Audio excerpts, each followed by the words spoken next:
Bring down the power of love, I say. Bring down the power. The power of love, I say, is the greatest power. Stop hell and damnation. Bring down the power. Love to heal a nation is the greatest power.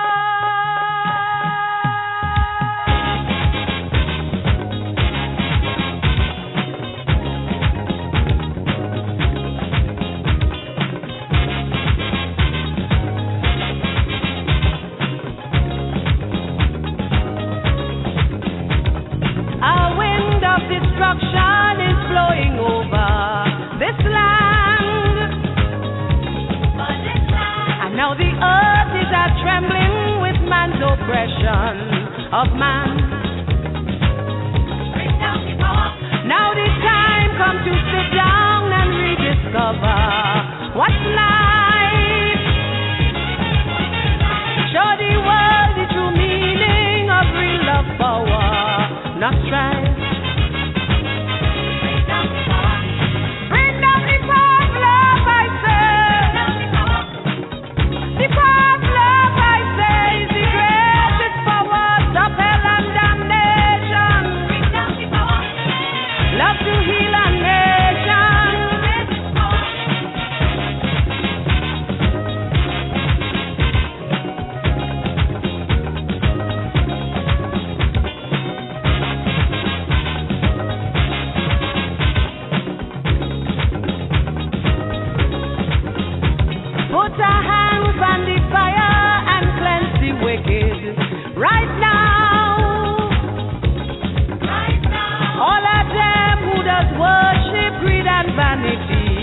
Must bow. Unity is the banner, so come together. I say, and this love is for freedom, it's growing stronger each day. Bring down the power of love, I say. The power of love, I say, is the greatest power. Love to heal a nation.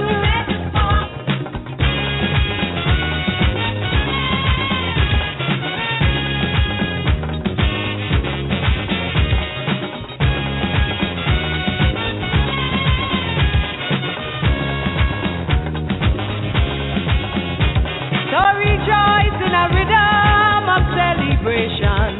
Come on. Lift your voice with a feeling of satisfaction as one. And let we move with a purpose, all freedom lovers. Hold tight. Stepping out of the darkness with one direction inside. Bring down the power of love, I say.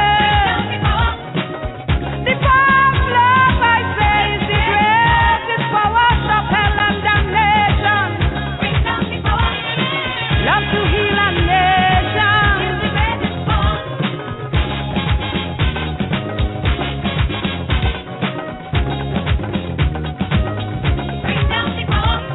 Bring down the power of love, I say.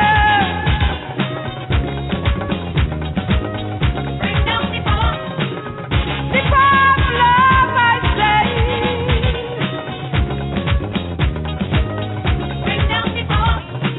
Stop hell and damnation.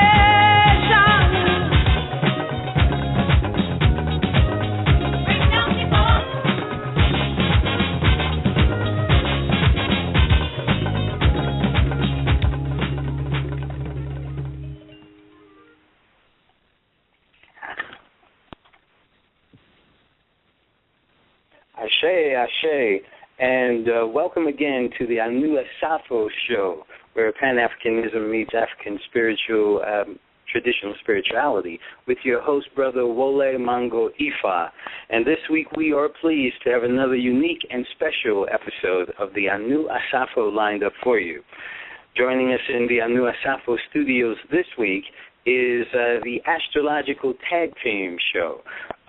Brothers Noble Anpu Galileo and brother Khayr, Coach K, Love.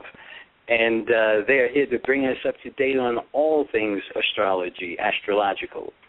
But first, as always, here is the African pledge. We are an African people. We will remember the humanity, glory, and suffering of our ancestors. We will honor the struggle of our elders. We will strive to bring new values and new life to our people, and we will have peace and harmony among ourselves. We will be a loving and sharing and creative people. We will work, study, and listen so that we may learn so that we may teach. We will cultivate self-reliance. We will struggle to resurrect and unify our homeland. We will raise many children for our nation. We have discipline, patience, devotion, and courage. We will live as models to provide new directions for our people. We will be free and self-determining.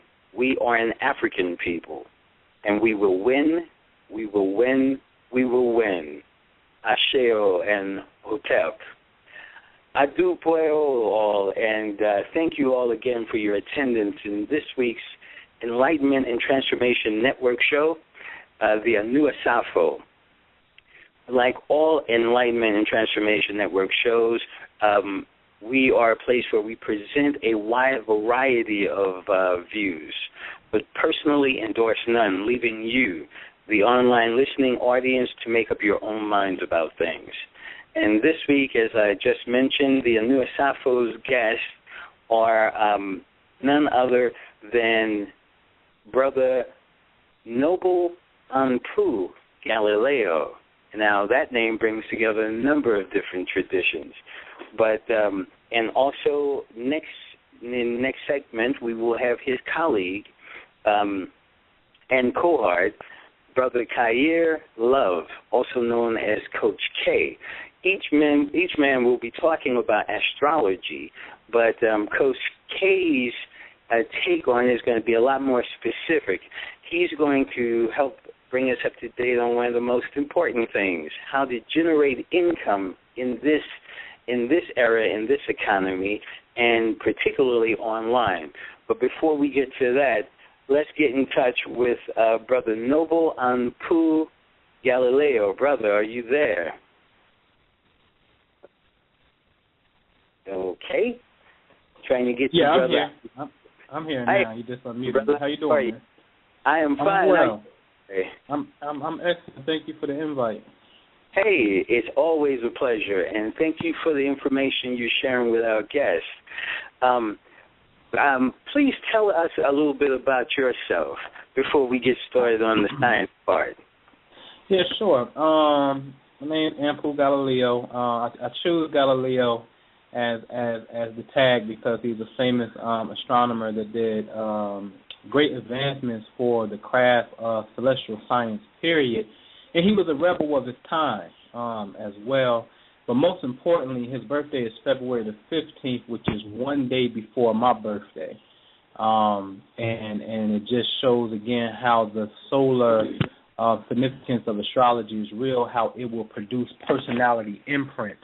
And another thing about this particular individual, even though his birthday is February 15th, in rap culture, there's a guy by the name of Baby Birdman who has a 5-pointed star tattooed on his forehead, who's also born February the 15th. And it's as if he's infatuated with stars, and Galileo was definitely infatuated with stars. I'm infatuated with stars. It's all because our birthday are clustered up in the same region of space as an energetic imprint that will produce personality types, behaviors that we see throughout the world. I began studying this craft, and I would just say not too long ago, really like 2006, in the sense of studying it, but I took full-time responsibility of it, meaning I stopped working for other people. I stood on my own as a man and decided to share this gift, this talent that the Creator showed me back in 2010, when I stood on it 100%, not working for anyone no longer. And from there, we just created various different platforms. MyAstrologyCoach.com is the main website. Various different spiritual exercise and programs that we have through SolarPower111.com or HipHopAstrology.com, one of our latest creations, where we're just showing you the characteristic types and events that's taking place in mainstream reality with these people who we call stars. And you know, that's pretty much my MO. I'm an Aquarius, obviously. I'm a rebel with it, so mine is about, you know, like I tell people, Aquarian, and this is the age that we're in, is about people who think outside of the box. But if I had to sum up the Aquarian energy with one person, that's Bob Marley. Bob Marley is well respected. I think if you ran anybody who you ever known in creation for world president of the entire earth, I think only one person would beat him, and that's Michael Jackson. You know, but Bob Marley is very loved and respected. And he's a true Aquarian person because it's all about freedom, it's all about love, it's all about humanity, but it's also about the rebel that must come out when it becomes necessary, when the old ways of society does not serve the better interests of the people. So when I was looking at your own platform and it talked about African spirituality / warfare, that's something that I'm big on. With astrology is one of my first DVDs I ever put together. It's called The Cosmic Art of War. As you know, Sun Tzu has the Art of War. I came up with The Cosmic Art of War because I understood very early that the United States government has an infatuation with astronomy. They must know astronomy in order to navigate inside a war. And hopefully I'll be able to share with your listeners today that important aspect of astrology because it is most definitely used inside of warfare.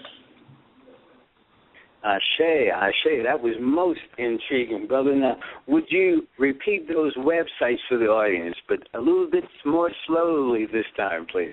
Yes, sure. My Astrology Coach is the main website where I'm at, and my team members. HipHopAstrology.com is one where we just blog on about all of the things that's taking place in the world of hip-hop. And Solar Power 111, which are the numbers, SolarPower111.com, which is a phenomenal spiritual program that deals with Ra. It deals with the sun. It deals with understanding the journey of the sun and bridging our conscious mind up with the sun. As the sun travels through 12 different celestial signs, it produces 12 different vibrations every year. And just being in tune with that solar vibration on the earth is very important for us. So those are the main websites where you can find us. Ashe. And you are an Aquarius, and we're kind of familiar here with Aquarius leadership because our own illustrious Chief Jegna, Yuya Asan Anu, happens to share that astrological sign as well. That's and right. He's quite a guy too. But okay, let's talk about astrology. First, what is astrology, and then transition, if you would, into your particular approach to it. Okay, great question. Astrology is for me, it is the science and the observation of planetary motion and how it relates to human behavior. It's very important. Astronomy or astronomers are only interested in knowing the distance, the chemical component of a star, how long it's been living, and that's fine. That's great because we can do a lot of things with that. But astrology not only knows that, astrology concerns itself with how does this speck of light or this planet that's spinning around us, how does this have an effect on human behavior? Okay? So that's what astrology is for me, all right? And for the most part, that's a great definition. And the way I roll with it is showing people how to activate their natal contract, simply meaning your birth chart. And that means where were all of these planets at when you were born? There's 10 planets in astrology that we count, and we want to know the location of where these planets were at, because the location of these planets will tell us how we will go about our lives. When we look at the zodiac wheel, there's 12 areas of space, so it's 12 areas of the zodiac sign. Now, I tell people that the school system is really set up off of this. When you first go to school, you're at elementary school. You're supposed to learn the elements. And then when you go off to high school, the last grade is the 12th grade. That represents the 12th sign of the zodiac. That's why it's 12 inches on a ruler. Then we got to understand, why are they saying that the number 12 rules are reality as far as measuring goes. Why the number 12?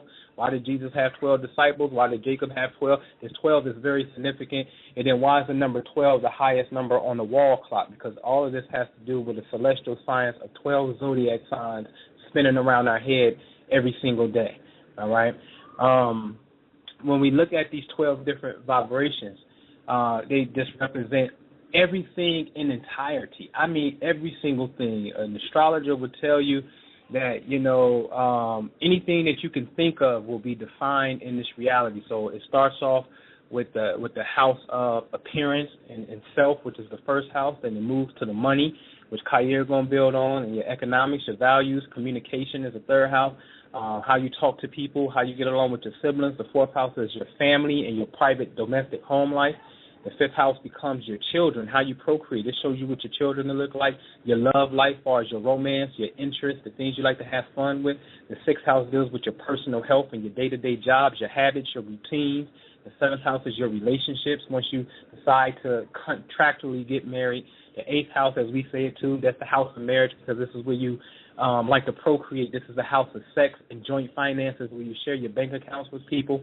The ninth house is higher education, when you go off to school. The 10th house becomes your career and the things you want to be successful at and doing. And job and career is two totally different things here. 11th house is the house of friends and groups of people and technology. And the 12th house is the house of spirituality and complete unification and getting close to the Creator. And there's more definitions that go inside of those, but that sums up this reality. And this is why it was imperative that the priests of old understood what these 12 signs represented in our psychology and how it would affect us. But my first important thing that I like to deal with is the aspect of warfare that I want your listeners to become acquainted with, because the first order of the day is the first house, or the first sign, which is Aries, and this is start with the spring equinox. Now, Aries is a sign of warfare. It's a sign of aggression. It's a sign of getting things done. Now, if you look at the psychology, because see, remember, when you played the African pledge, that was to remind us that we are at a battle with someone, all right? Now we have to remember and honor a battle. And certain battles we lost, certain battles we won. But the fact of the matter is the historical record clearly shows that African people have an enemy. That's a fact. Now, when we size up the psychology of the United States of America, who clearly was an enemy to African people, and is, you can see that they have an infatuation with planetary alignment. So if you Google, my favorite things to point out is Google U.S. Mars, Google Mars U.S. Capitol Building, and go to images and see what you see. You'll see a statue at the U.S. Capitol Building on the right-hand side of the entrance before they go in. And this is where the United States government makes their laws. But there's a statue of the Roman god of war, Mars, right there at this building. And then you can go to the Thomas Jefferson Library of Congress and type in statue of King Neptune. And then you can understand Operation D-Day, where they did D-Day when they stormed the shores of Normandy in one of the wars. That was actually called Operation Neptune. So why are you calling your military campaigns after planets? Why are your buildings just, dealing with laws and learning? Why are planets outside of here? Then we all know that the Washington Monument is nothing more than African spirituality, because it's an obelisk, or what the Greeks call the obelisk. It's a tekken from our original tongue. That's pointing directly up to the heavens. That's precisely 555 feet in the air, and no building is allowed to be taller than the monument itself, which we know represents the resurrection of Osiris right here in the West. So this whole thing is a zodiacal science, and the United States government loves to go to war based off of understand planetary alignment. When I started doing investigation on this phenomenon of cosmic art of war, see, this is like, and I'm not saying you, I'm saying we as a people, we be playing, because you got a lot of beautiful brothers in consciousness that talk about they want to put this work in, but I'm telling you, when it comes about liberation, you're going to have to understand the cosmic flow, because and this is a prime example. We talking about, see, let's not act like we don't know where people live at these days. Meaning, if we're in opposition, there's an oppositional force, a policy that deals with the United States government. You can say is a racist government. It has been a racist government. The recent Trayvon Martin was a reinforcement of a racist government. And historically, we never really settled the account for slavery. We never settled the account for civil rights. We never settled all of that. And African American people have a identification crisis. They got an ID issue inside of these states because they don't know if they from Africa. They don't know. They've got an ID issue here. So there's some issues here that's still unresolved when it comes to race relations. That's a fact.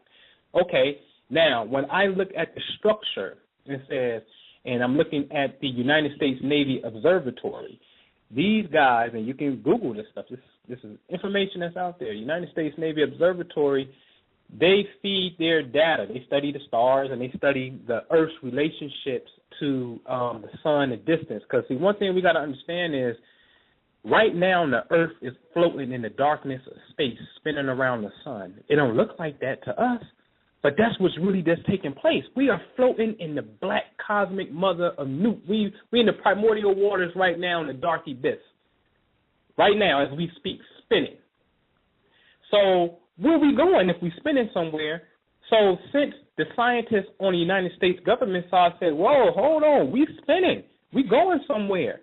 So if we're spinning, then we must study this spin orientation. And they do at the United States Naval Observatory. And they study what's called the parameters, and they study what's called PNT, which stands for position, navigation, and timing. It makes sense. The Earth is spinning. And when we get to this point of the year, the new year, January the 3rd, around this time, the Earth and the sun are at its closest relationship, not to mention the Earth is in direct alignment with Sirius. There's a lot of people don't know that. We're in direct alignment with Sirius, the central sun, who the Dogon said is home, okay? So there's a tremendous amount of information, influx of energy coming from Sirius to the Earth at this time in the United States that we're going to call this New Year. The United States is really practicing African spirituality, and we don't know it. But the people that's in power is using African spirituality against us, and we don't know it. So when you look at position, navigation, and timing, position is about where we at in space and time. So because I got to put you there. Navigation is how you get there, and time is what time you're going to execute your target. What do you mean target, Anpu? Because the United States Navy Observatory feeds their data to the Department of Defense. Look it up. Look up the USNO, United States Navy Observatory, feeds their data to the Department of Defense. That's the War Department. Here's the question. Why is the War Department dependent on astronomical information? If it's all about me just showing up and shooting my gun and sending bullets and bombs your way, why can't I just do that? You can't do that. How are you going to do that effectively when the Earth is spinning? How do you get to your target? How do you know the terrain? The terrain is a celestial terrain. You see what I'm saying? They got to put satellites up in the air and start doing things, GPS style now. So all of this is an astronomical phenomenon that's taking place. And the second person in charge of the country, the vice president, he lives at the United States Navy Observatory. Stop. That means he's getting firsthand data, cosmic information. The second highest man in the country lives at the Navy Observatory. Why is he living at a place that studies stars? Y'all got it twisted. The star game is where it is. The Star Wars. This is real. But how do you call on your ancestors to come back? And that's what I like to get into. But go ahead, brother. Ashe, you definitely, brother, have a lot on your mind, more than the measly amount of time that we have to offer you today. But look, I want to offer you right now on the air an opportunity to come back to the show and share more of this information. Yeah, absolutely. Good. Okay, but before I let you go, you're working on a new project. I think it's new.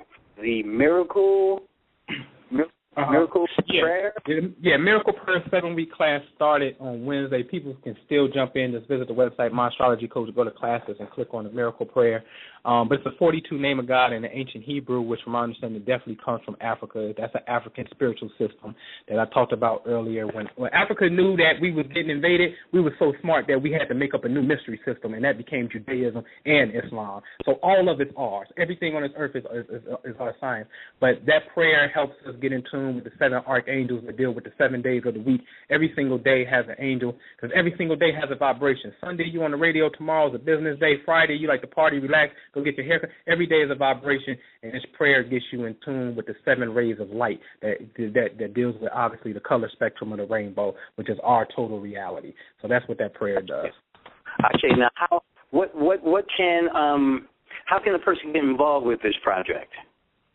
Just simply go to the website, myastrologycoach.com, click on classes, and just sign up for it. And just contact me via My Astrology Coach if you got any questions on it. I'll explain it. I just had to hurry up and put it in there because I know my time is short. But visit the website, myastrologycoach.com. Click on classes. It's there, or click on contact us and get a hold of us, and we explain it to you. And thank you for having me. Not a problem. One more time, very slowly. What is that contact website where the audience get all of these informations from you?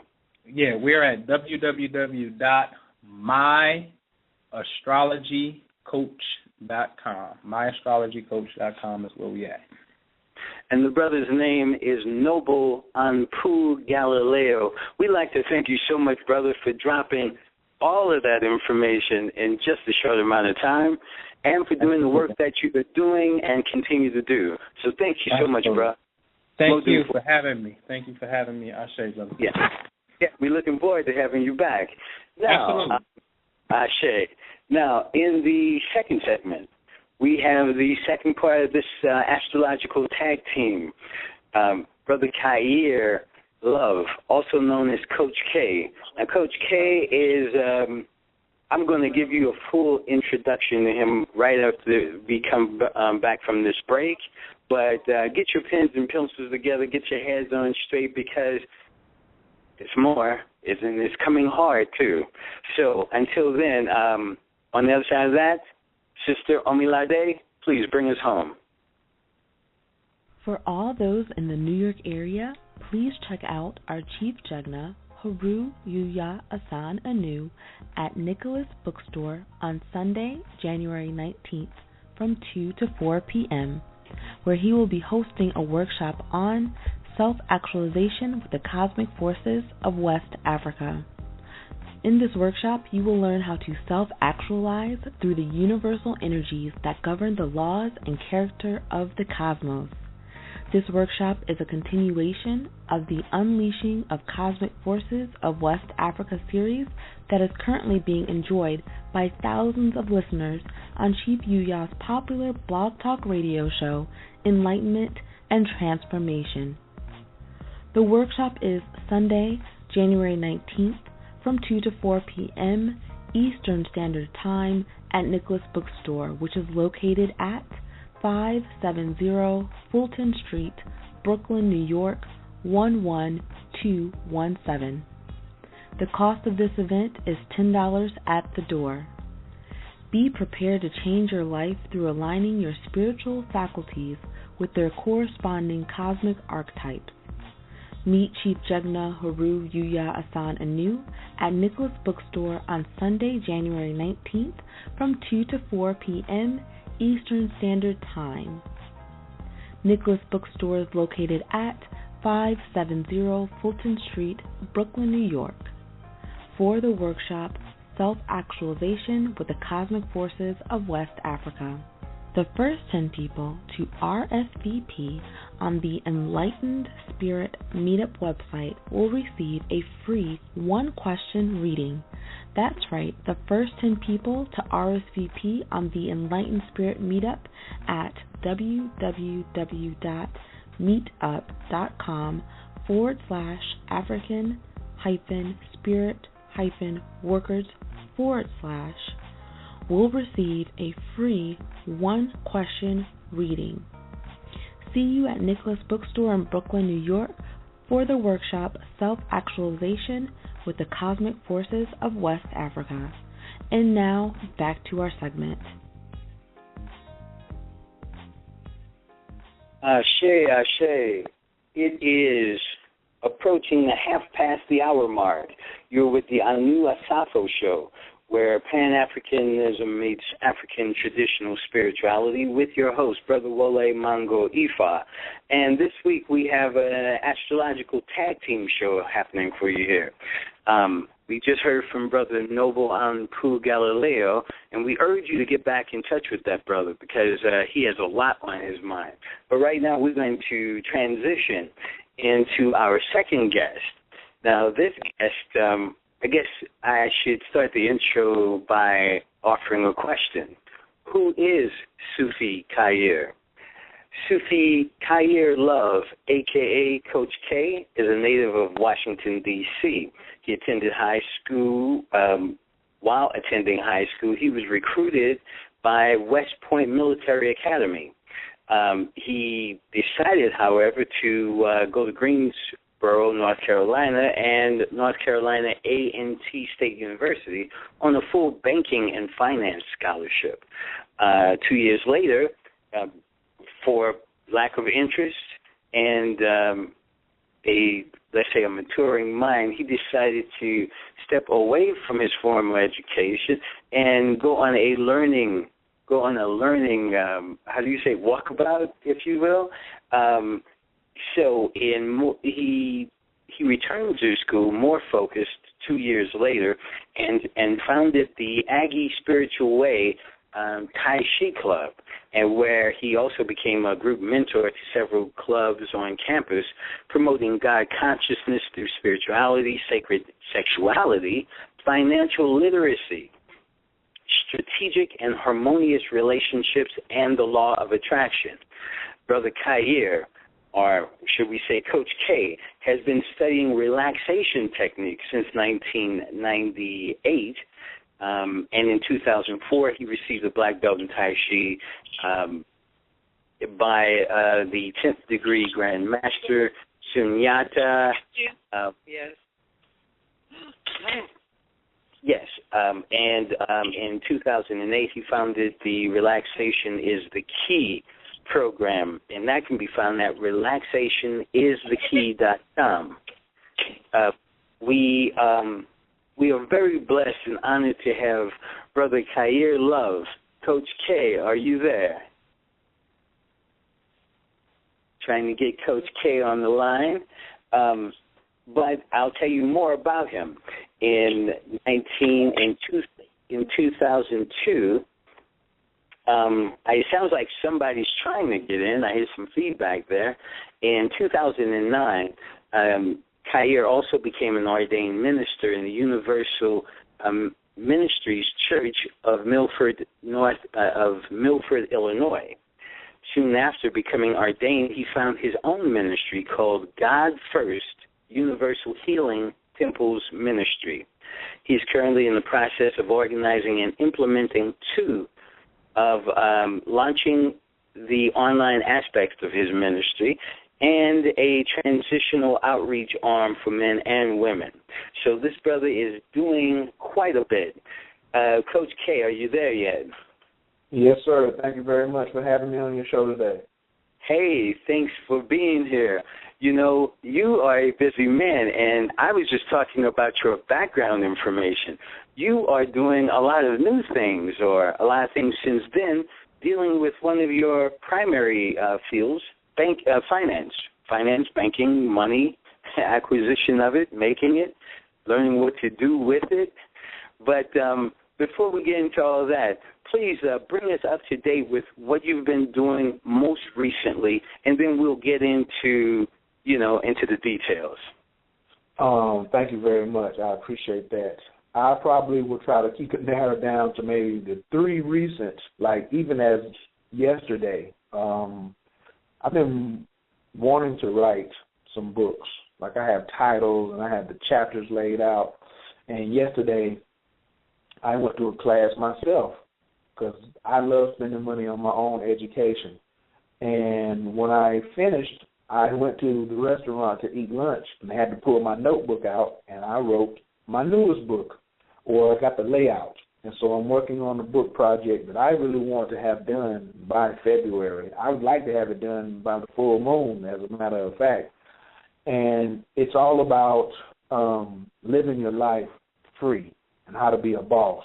You know, we live, in my opinion and in my research as a historian, see people who lived almost like caged animals, and they are angry because they are caged, or they are angry because they're on a leash. You know, you look at some animals that are on a leash, and they're just the most rowdiest animal. But you see the animals that are just out there wandering around, they ain't bothering nobody because it seems like they know something. And what it is the freedom. And I've seen people that when they've been like, Coach, teach us this, teach us that, teach us this, teach us that. But at the end of the day, it's all about being free and being a boss and really bossing up and running your own destiny. You know, in ancient Egypt, it said, know thyself. But then the second part said, to thine self be true. So you came down here as a divine being. Divine beings are not employees. But that's one of the parts that we have lost. And so that book is coming. I'm working on that. And my two main projects I want to do this year is working with children. A lot of our children have been labeled as ODD, oppositional defiancy disorder. And my website for working with those children is called cultivatingwinners.com. Cultivatingwinners.com. There's 3 classifications I'm working with, from 9 to 12, from 13 to 17, and then from 18 to 21 or 22. And that introduces them to my Young Scholars program, my Young Symbol program, different strategies that I have implemented in the past while I was at North Carolina A&T with the History Club and Black Wednesdays. Black Wednesdays was like the Navy SEALs group of the History Club. So if the History Club was the Army, then the Black Wednesdays was the Navy SEALs. They were getting all my advanced lessons that I had at that time. I was giving them everything strategically, especially strategy on how to pick a man to have a baby with, strategy on how to pick a woman to be your wife, strategy on how to make money. Let's look at Martin Luther King, Noble Drew Ali, and Malcolm X, and not just say, oh, we love them, but what did they make their mistakes at? Why the hell ain't they here right now? Why their legacy is marred by death, and how you can avoid that, how being a martyr is stupid. Those are some of the things that I taught the people that were in my class, and I was like, yo, it's time for me to bring that back because I've been studying a lot of online marketing and making money online, and I make most of my money online, and I say, that's what gives me a lot of freedom. And the people who we claim are our opposition, that's where they're making their money at, online. But they don't have a monopoly on it. We just have an attitude about it. We have an attitude about it, but we claim we want something, but we keep doing the same old things. And these people are leaving us like light years behind because we still want, I understand agriculture is important. I got 5 acres of land myself. I am a landowner. I plan on by the end of this year acquiring another 20 or 30 acres. But the money right now is, the commerce is, can you accept plastic? Whether you like it or not. People talking about, well, the dollar's going to fail, but the credit card ain't. You better put some zeros in your bank account. And so that's a mentality that people have to, a sickness, because poverty to me is the only enemy right now of the African mind. It is the number one enemy, is poverty and not understanding and having a strong financial literacy. And the answer is not kumbaya. The answer is not, oh, we need to all get along. No, it's not. We need to understand how money operates and what money is, and really start to value ourselves more.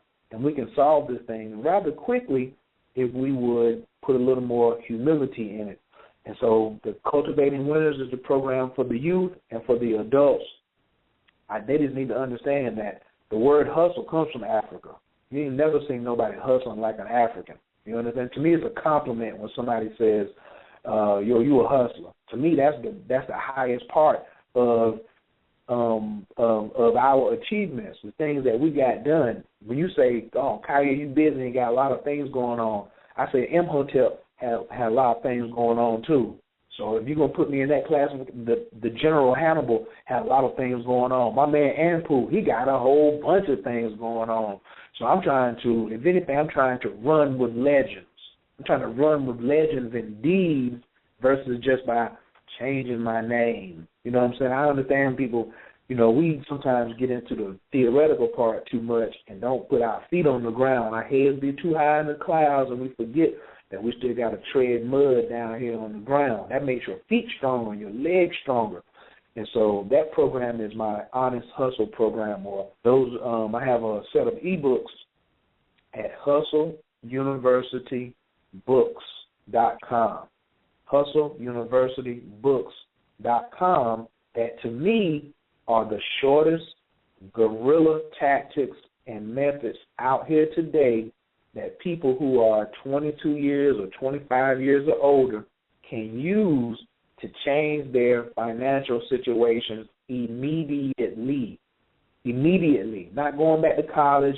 There's nothing wrong with going back to college. There's nothing wrong with getting a master's or a PhD. But some people have master's degree and they're unhappy because they're in the wrong occupation. And what it is, they're a caged animal. They're on the leash, and they don't have, their hustle has been taken from them. They don't know the 10 commandments of hustling. They don't know the hustler's gospel. They don't know how to hustle while they work. They don't know what their brand is. They don't understand that their swagger, the word African really means swagger.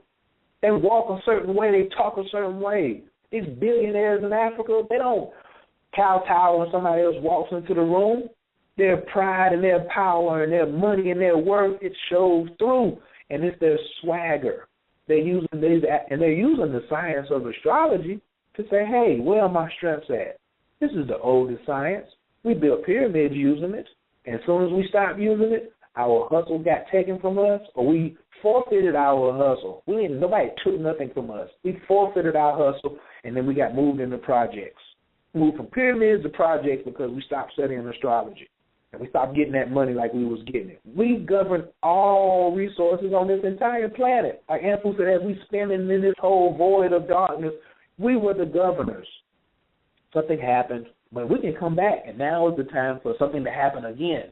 And so I'm just wanting to be a part and play my role in letting people wake up from their amnesia.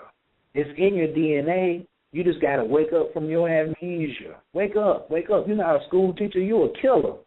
Everybody, that's my movie, Long Kiss Goodnight. Everybody go watch Long Kiss Goodnight. That's the story of the black race. Charlie Baltimore. She's the story. They're not going to never put a black woman and let her be the story of the black race. They're always going to put it in somebody else's face. But Charlie Baltimore had amnesia and thought she was a school teacher.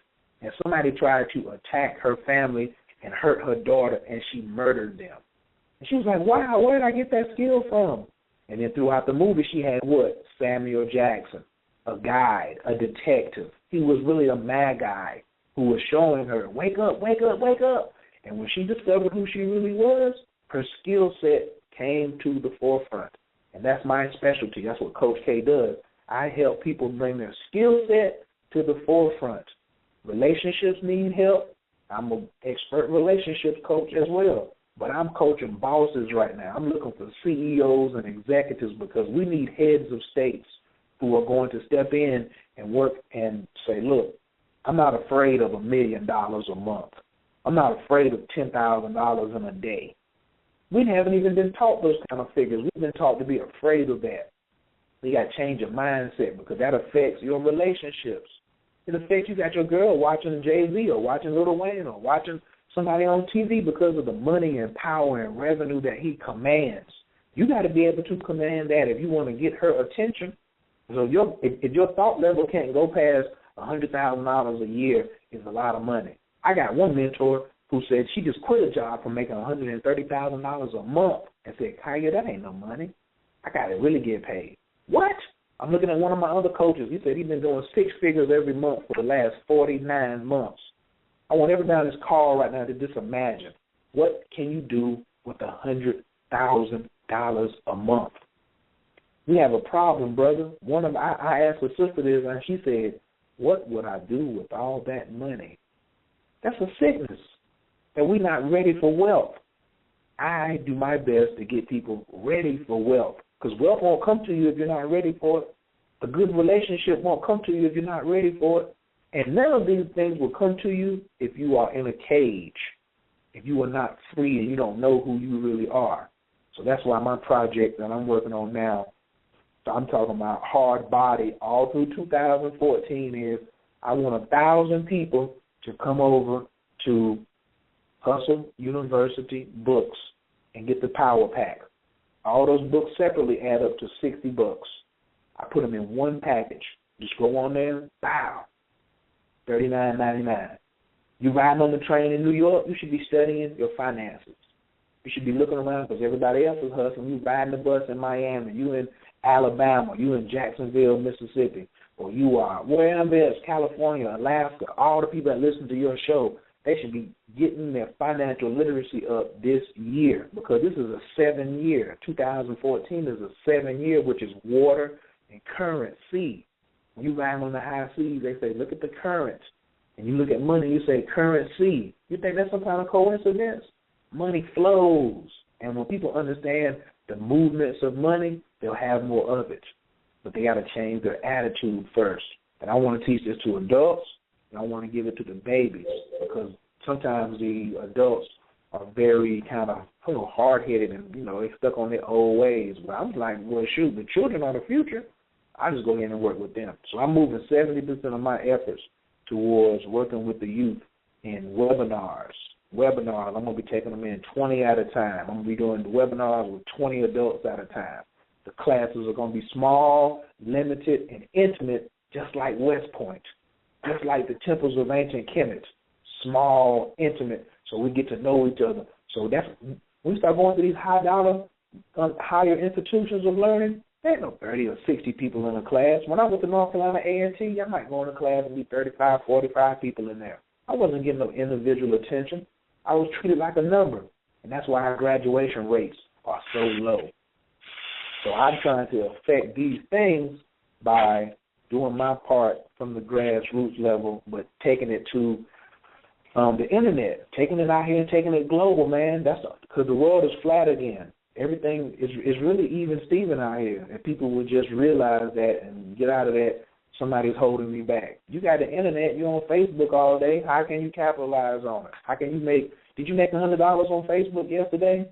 No. By liking all them pictures. Did you make some money on Instagram yesterday? I did. And I want people to learn how to do that. There's thousands of different ways, too. And I'm against multi-level marketing. I don't like it. You can do it. So I train some of those. I have those people as clients as well, to how to improve their networks and things like that, man. It's powerful, brother. So I really appreciate you having me on the show. I don't mean to get long-winded, but those are the 3 projects I got going on right now. No, brother, when you're talking about the things you're talking about, you can talk as long as you want to. You are dropping power. And, okay, where does a person start? We don't usually associate finance and astrology together, but they are links. What is the first step? Should somebody get an astrological reading to try to find out what type of hustling, what area of hustling they should go into? And that's a great question. Let me tie it together. Do you mind if I tie the astrology and the money together? Please do, Coach. See, my brother Anpu, he's a master too. The noble, don't worry about Anpu and the Galileo. You better be focused on the noble. That's one of my brothers that we build on and say timing. When we look at the astrological parts, we know that the whole universe is moving. And we look at the stock market and see that it fluctuates as well. So when do I do what? How do you get a woman pregnant? The sperm got to hit the egg when she's ovulating. If she ain't ovulating, she ain't getting pregnant. Period. She's only ovulating for 3.5, 4 days. You ain't hitting it right there, then ain't gonna be nothing produced. The astrological chart, by watching the planets Venus, where they are in your natal chart, the planet Jupiter, where it's at in your natal chart, and then looking at Venus and Jupiter as they move through the transiting sky. So let's say you draw a circle on a piece of paper. You can do this in your mind. You drew a circle on a piece of paper and you put a nickel and a quarter on the inside of the circle. Put one of them at 9 o'clock and one of them at 3 o'clock. Then take a nickel and a quarter and put on the outside of the circle. And then just turn and rotate them and put a nickel at 12 o'clock and a quarter at 6 o'clock. Now you have these two planets on the outside are aspecting those two planets on the inside. The two planets on the inside are never going to move. That is your natal positions. But the two coins on the outside are going to move in a counterclockwise motion at different speeds. So astrologers and astronomers, we look at the speed and say, oh, I can tell by how fast you move. I know where you're going to be. So one of the things that I specialize in outside of relationships, because of things that I came from in my childhood, is money. And Jupiter says, where's your money? Because Jupiter is, I will expand everything. He's also your philosophy, your higher thinking. And you should get paid for your higher mind. But Jupiter is the planet of benevolence. You know, he's a gifting. I call him the earthly grandfather. You make 3 C's and a D, he still buy you a yellow 2015 Porsche. Saturn is the spiritual grandfather, says, hey, didn't you say you're going to make straight A's before you get a car? Okay, give me them keys. Jupiter gave you the car, but I'm Saturn. I'm going to hold the keys. So when I get into a person's chart, I say, look, your Jupiter's here. This is where your money is at. This is where your money is going to be next year. This is where it's going to be after. I give everybody a 3-year financial projection. Easy. I tell everybody where their initial money was at when they were born. I can look back 10, 11 years and say, you were making money such and such this year, weren't you? 8 years ago, 5 years ago, 12 years ago, 11 years ago. But you didn't know. You didn't know. When you were 23 and your money came around, because the big money with Jupiter comes around every 12 years. Now, I can know how to navigate and what to do getting ready for that or what to do after that. But if you're 23 and this occurrence happens with Jupiter hitting, falling in the second house and all this money coming to you and you didn't know nothing, what is it? A fool and his money are soon parted. But now when you get the wisdom, know yourself and to thine self be true, you can say, I'm in the correct position to receive, or I got 3 more years for that, or I got 1 more year for that. And some people are just so impatient. But sometimes when you tell them when it's coming, they just calm down. They say, okay, well, it's not going to be here for 4 years, and what do I do right now? Because there's 12 different aspects of wealth. There's 12 different aspects of wealth. You can always be wealthy. You just got to understand what aspect and what to do at the right time. When your woman cannot have sex and she can't get pregnant, then there's another aspect of the relationship that you can enhance that strengthens your relationship. It ain't got to be sex all the time. Maybe you can go in there and cook for her or give her a massage or rub her feet. It's the same thing with money. Money is like a sophisticated woman. If you don't know how to treat her, she will leave you. That's why people don't have money. They don't know how to treat money. They don't know how to treat themselves.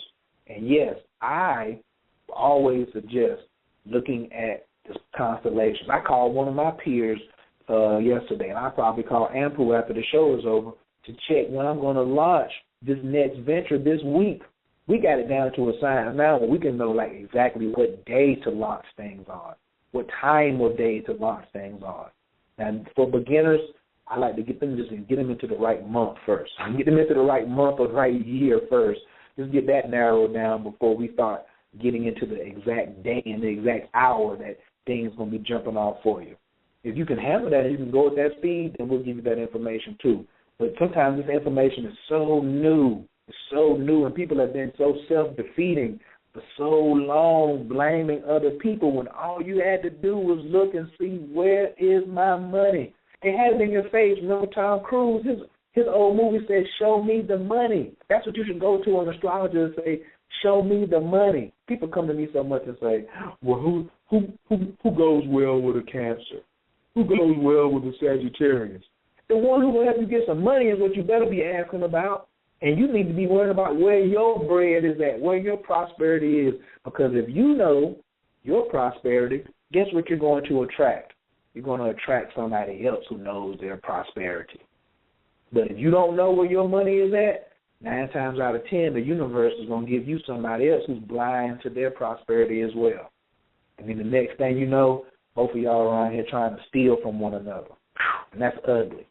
I don't mean just literally steal out of somebody's wallet, but stealing experiences, stealing joy, stealing emotion, stealing love, stealing power, stealing energy, being energy vampires. And then you just break up and then you blame the other person. But all you needed to know was, what's your spiritual destiny? How can I support you? Where's your money? How do you communicate? What are your thoughts? What are your rules, regulations, and restrictions? What's your karmic past? Those are the things that I cover in a reading. I love doing readings for children, too. Oh, I love it. My youngest to date right now is like a 10-day-old baby boy. And his father was like, oh, and I was like, quit trying to raise him like your life.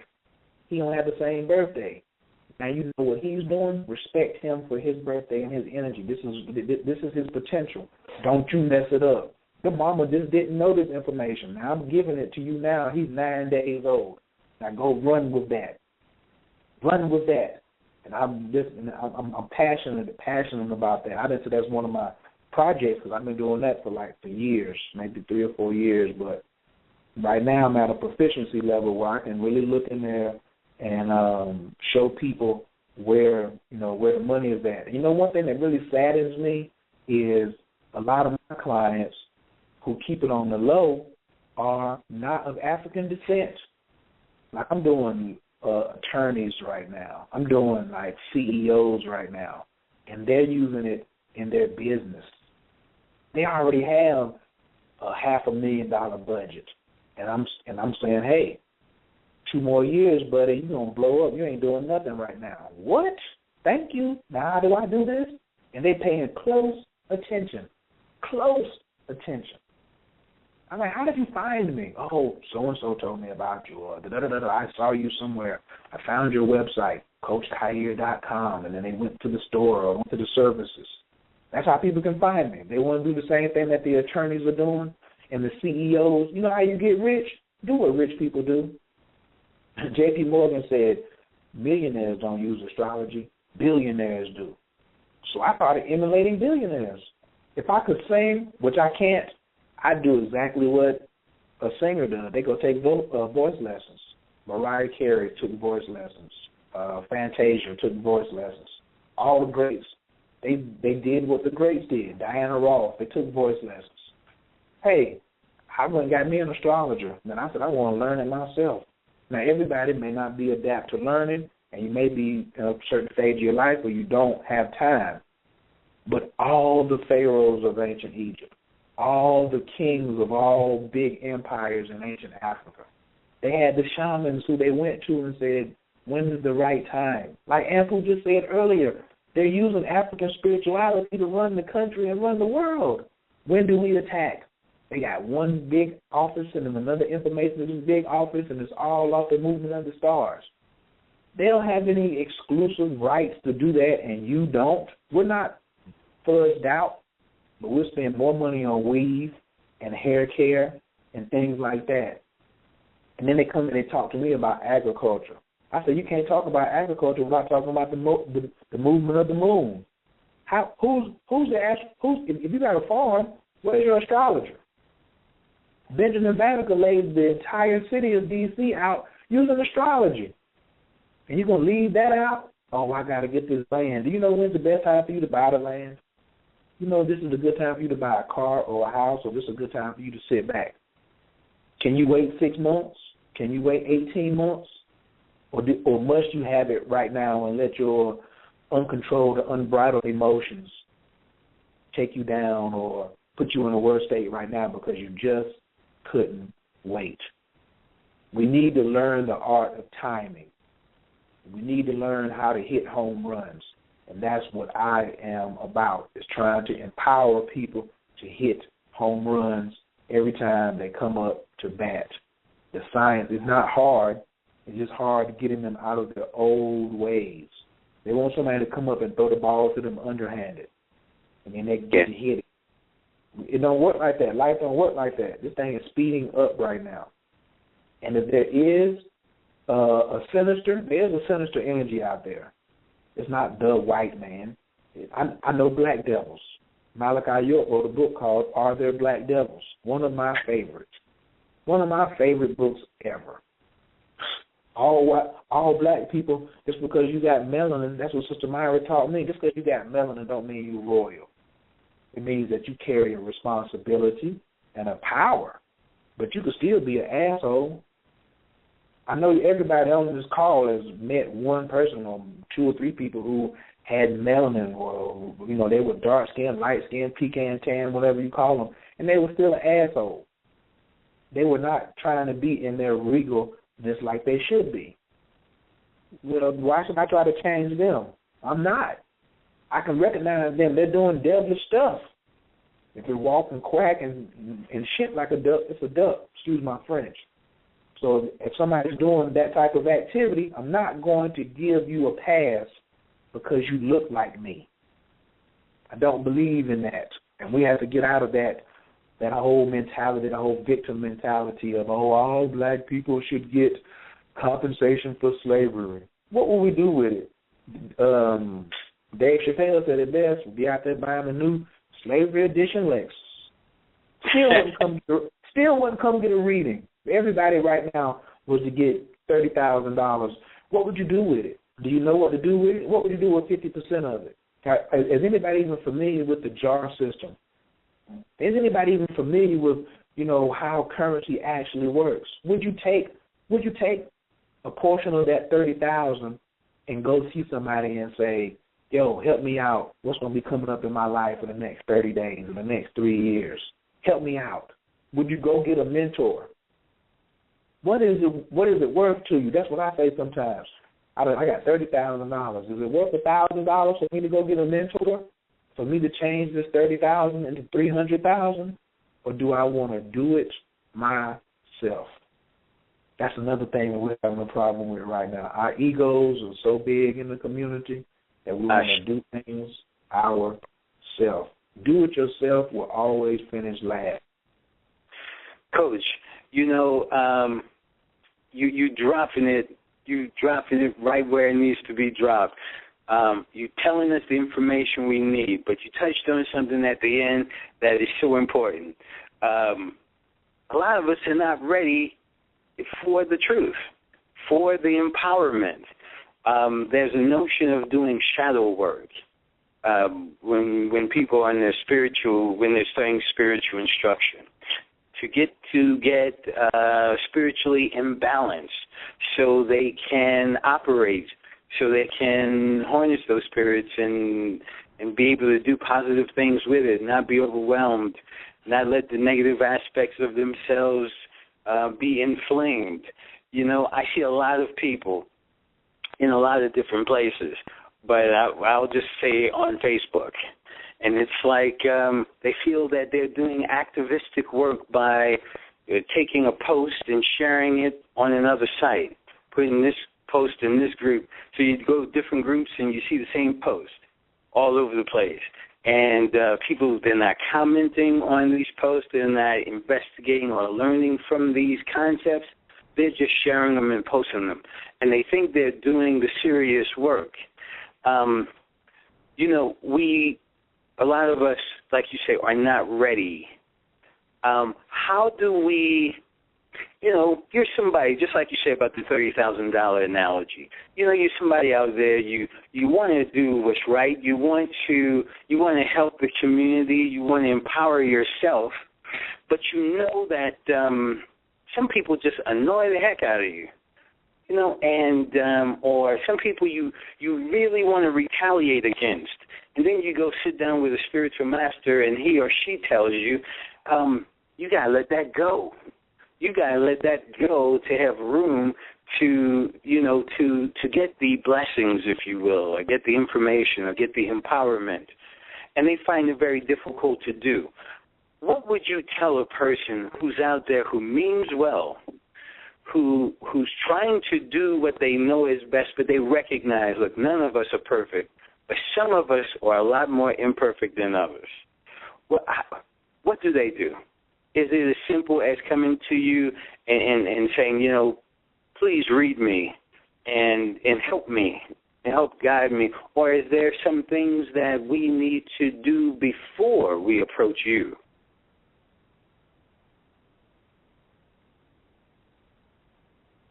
Are you on mute there, Coach? Okay, I hope I haven't lost you with that long question. But yes, we're trying to find out what is the preliminary work that we can do. And if we still don't have you back yet, Coach, but if you need to call back in, if you're frozen or something, that's okay. Just call back in, get to the host queue, and in the meantime, we will see if we can go to a break. In the meantime, try to solicit some questions. You can phone us at area code 347-945-7680.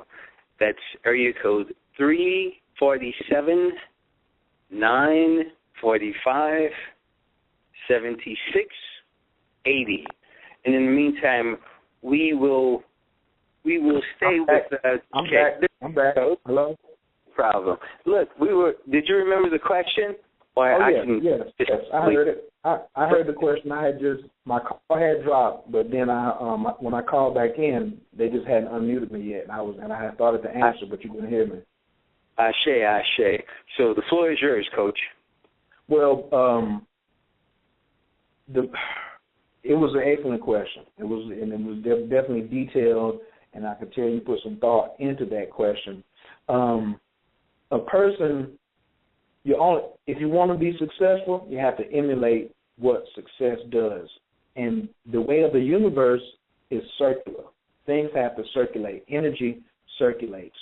Like when you go to the grocery store, they're not going to give you those groceries. Even when we use barter and exchange in the ancient cultures before the world was very, very populated, somebody wanted some seeds, then you had to give them a chicken. You wanted to use a hoe or something sharp to break up the ground, you had to trade them some labor. There had to be some exchange of energy in order for balance to maintain. Now we use money.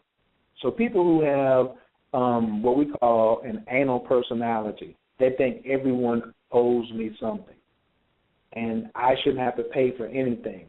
Well, bums on the street don't even think like that. Even the bum who's begging, he's going to take the money and go spend it on something. Even if he does go buy a bottle of wine, he's not begging for the wine. He got to go pay for the wine. Maybe he say, can I shine your shoes or can I wash your windshield? There's got to be an exchange of energy. And that's the culture. And you disrespect the energy and you start to try to offset the universe if you continually do things always for free. And there's no type of compensation.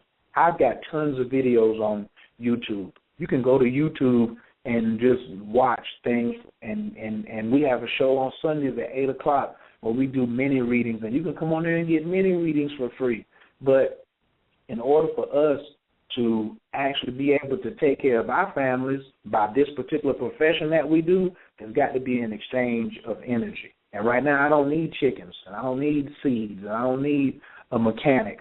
I want the regular medium of exchange that everybody else wants.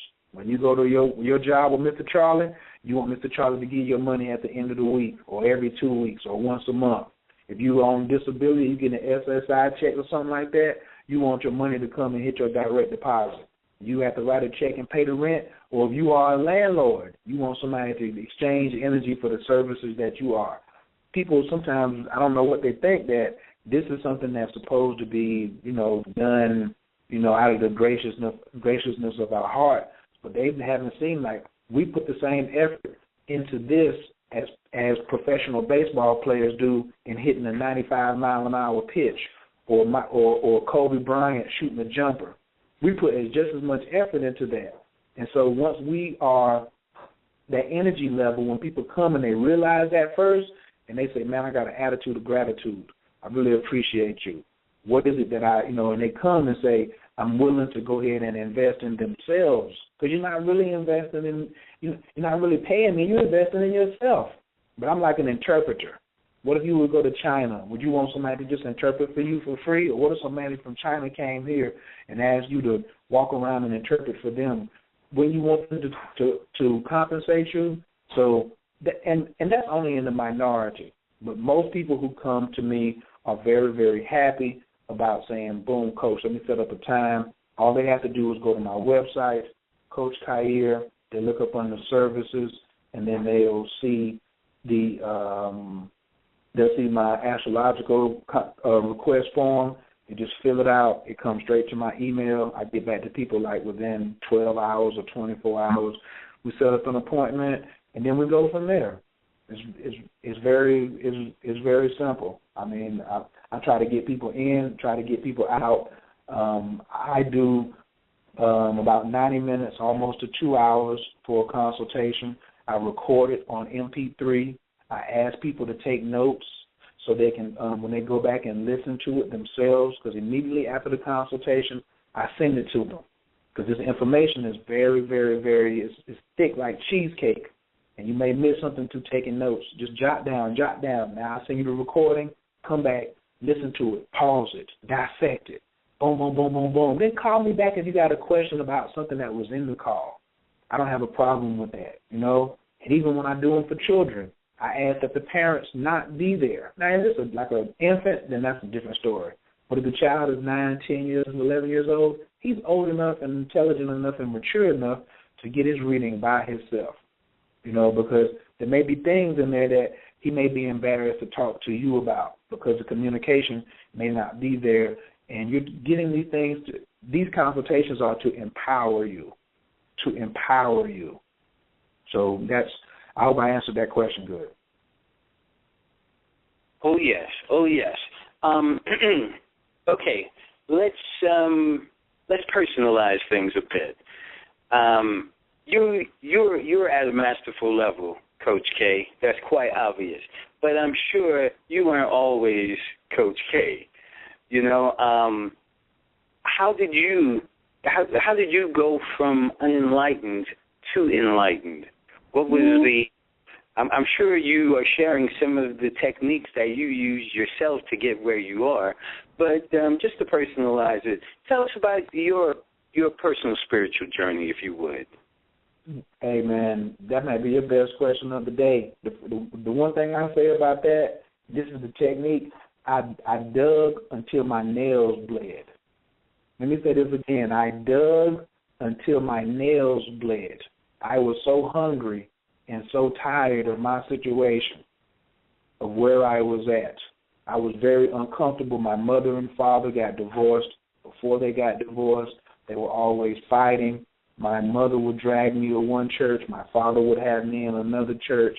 And then they looked both like hypocrites with all the fighting and cursing that they were doing in between times. But my mother always had me, if they would be fighting, I had to go to my room and read the Bible. I was like, how is this working? I'm in here reading the Bible and y'all in there fighting like Ali and Frazier. What is this about? And then they got divorced. And then the family got split up. And then I was separated from my brother and my sister. I was the oldest boy, and my younger brother and sister went to stay with my mother. I stayed with my father. My father was a womanizer. My father, but every morning he got up and prayed. So I saw him praying, but I also saw him drinking a lot of liquor. I also seen him not knowing information about himself. My father's not here anymore, and I went back and looked at his particular astrological chart. And that's why I go so hard, because I look in there and I cry and say, he just didn't know this. If he would have known this and the intelligence that he had, he was a beast anyway, with a GED. Never went past 8th grade and came back when he was like in his late 30s and got his GED. And I, like you said, when I left school and I started doing my own wayward adventures into the streets, on low-level hustling, low level. I got my head busted, and as a matter of fact, I was in the crack house when enlightenment came. One of my homeboys was looking at a book from the 5 percenters, and he was like, the sun is 93 million miles away from the planet Earth. And we started looking at the actual facts and the solar facts. And he said, what if we knew this when we were 12 years old? He said, what if our parents would have taught us this when we were 12 years old? And that day was it. That was it. That was it. Had marijuana in one pocket, crack in the other pocket, and this book in my hands. And I'm looking at my best friend, and I'm saying, this is it. This is it. And I just didn't stop selling dope right then. I didn't just empty my pockets out, but I did start to study. I started to study. I started to spend my dope money on books. That's why I don't really front on people who, like, sell dope, because I've been to a lot of spiritual places and seen doughboys there coming in riding on 20s and spend $2,000 or $3,000 on books and incense and soaps just because they're giving and they know that it's going to the right place. They see somebody doing something with it. Everybody got some heart to them, man. Everybody. Just so what you see on the outside, you never know what's coming out of the inside. And then I met a master. I met my first master teacher, and I wanted to join a fraternity, an esoteric fraternity, because I was tired of hearing about people talk about the Masons and the Rosicrucians and all this, and I was joining the Order of Melchizedek. And I filled out an application, and I told the truth about everything. I was just honest. I laid on the floor on December 31st. I think that was 95 or 90-something. I don't know, late 90s. And I put everything down. I just told the truth about how I felt bad about myself and all this, and I sent it in. And then a few months later, a letter came back, and they accepted me, and they said, your new spiritual name is Khayr. And I said, well, what does that mean? And they said it means excellence and benevolence. And I said, man, you must have got my paperwork mixed up with somebody else's. Didn't I tell you what I do for a living? Didn't I tell you the things that I've done? Didn't I tell you how I've done this, that, and the third? And I called them, and they said, no, that's you, bro. That's you. And it was a heavy burden just trying to figure out who Khayr was. I didn't know astrology at this point. This was like 97, 98. I hadn't even started. I wasn't even thinking about astrology. I was just like, wow, Khayr. But in the streets, everybody called me Jazz.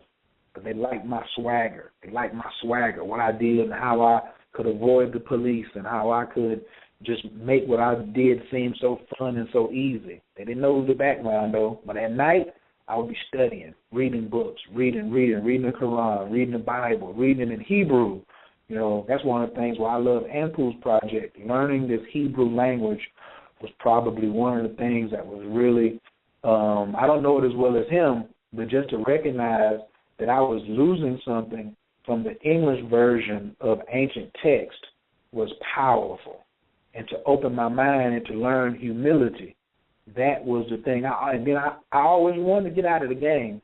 I just hadn't found the route yet. And then I guess in 2001, I started studying astrology, and I started studying martial arts, and I met my second grandmaster, and he taught me Tantra. He taught me the aspects of divine sexuality, divine masculine energy, divine feminine energy. He taught me about healing people, and he taught me about death. And all of this stuff started blending together, and it was like a whirlwind. And then my father died. And so here's the greatest person I know in my life that died. And then 1 month later, the cops ran up on me, like heavy. And I quit. Like I was laying on the floor. They was in my house with machine guns. And I could hear my father in my ear laughing.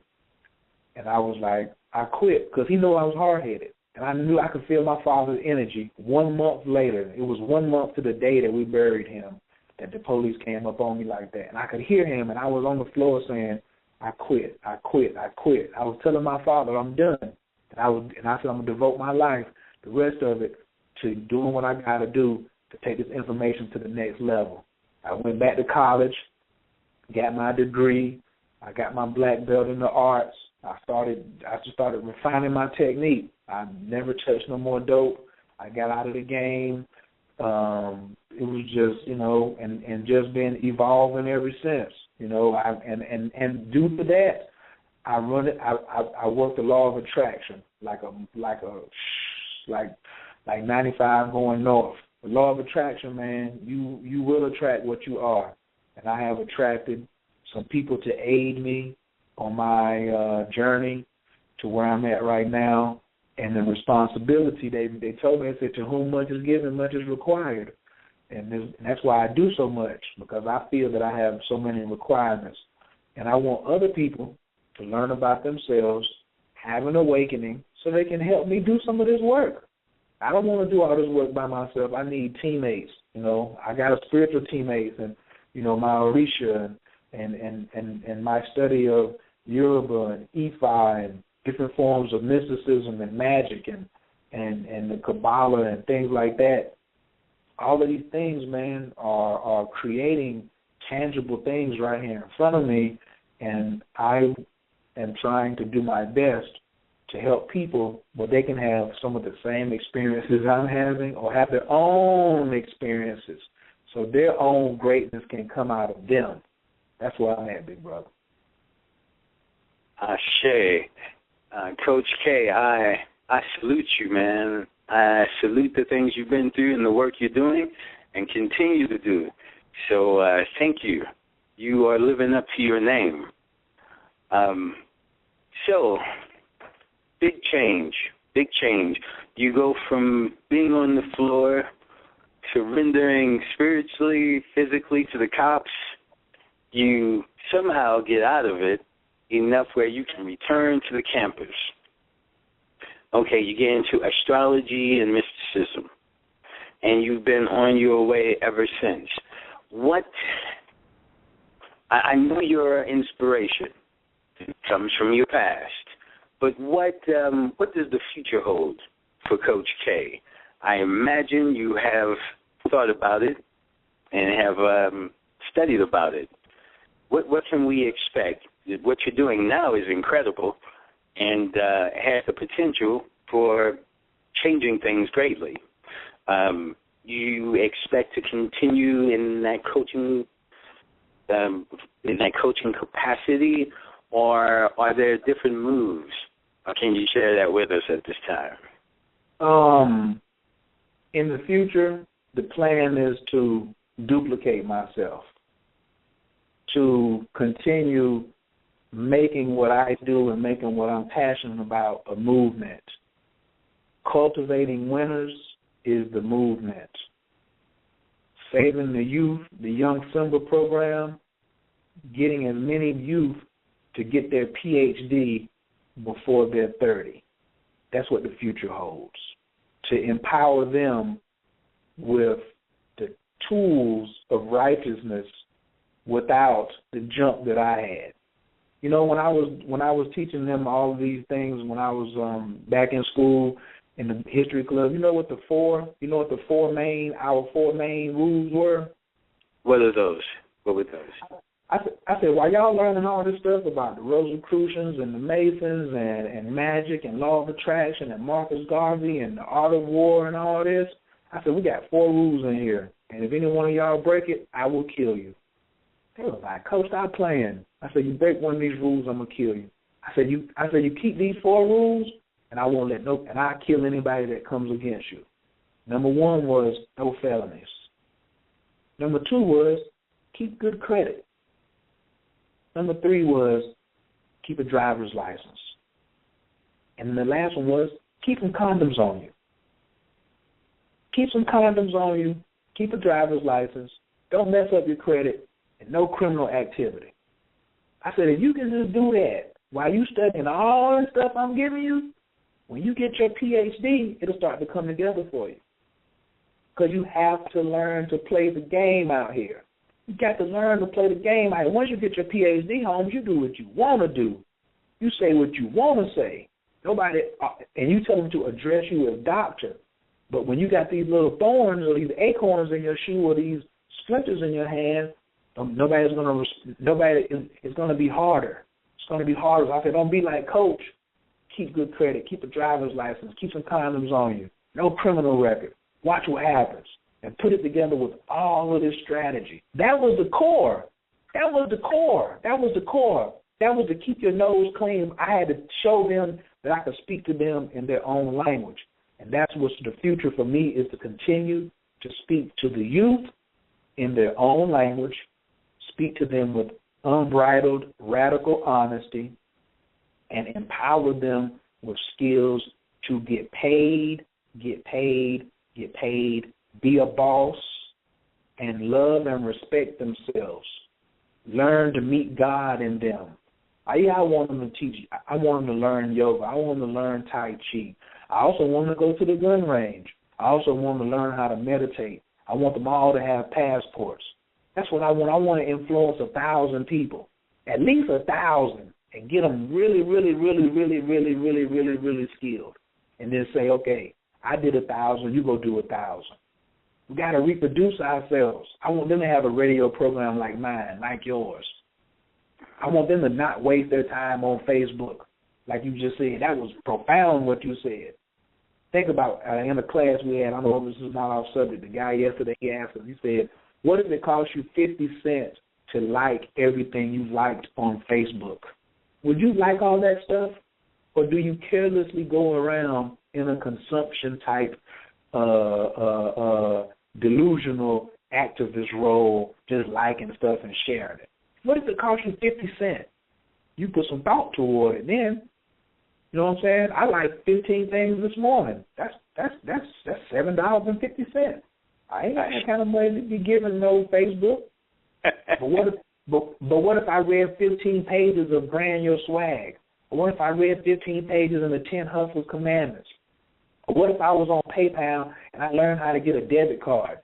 Or what if I started writing a grant for $500,000 so I could show prisoners how to get a job online as soon as they come out of prison? What if I wanted to write a grant to show them that you can get work straight out of prison? I got a list. I have a list, 2-column list of 12-font corporations that hire felons. Fortune 500 companies that are hiring felons. What? Did you know that the Cartoon Network is owned by Ted Turner does not drug test? Ted Turner himself said, if I drug test, I will lose 80% of my creative staff. Now, I don't promote smoking weed and doing cocaine, but this company will hire you. And do you know what cartoonists are getting paid? You know how many cartoonists are in prison and they come out and don't even know that they could get a job as a professional cartoonist? How many different levels they could get paid? I got a brother, the Boondocks. That brother was turned me on to mysticism in a sense. I call it my enlightenment. His name is Carl Jones. He's now the producer of the Boondocks, all 3 seasons. He just signed a deal with 50 Cent to do his cartoon. He's working with Michael J. White. If you watch Black Dynamite, just go type in Black Dynamite cartoon on YouTube. He did all of that. He was sleeping on my floor. Now he's managing a budget that's $375,000 per episode. Anybody can do that, man, if they put their mind to it and they get the right type of guidance. And that's what the future holds. My future is amazingly bright. I have some classes. I'm still educating myself, though. You know, my master teacher right now has got some excellent things for me. That's why I want to duplicate myself, and I want people to get this so I can have more time to study. I got so much stuff over here I got to study for myself, bro. Boy. I want to meditate more. I want to travel more. I want to, I want to help people more. I'm going to be doing more sun gazing. Sun gazing is a new thing on my plate this year. There's been a shifting in the polarization of the magnetic field around the sun, and nobody's talking about it. But NASA's talking about it. Me and Anpu's talking about it. But nobody in the community is talking about what happens when the sun changes magnetic polarity every 11 or 22 years. What happens?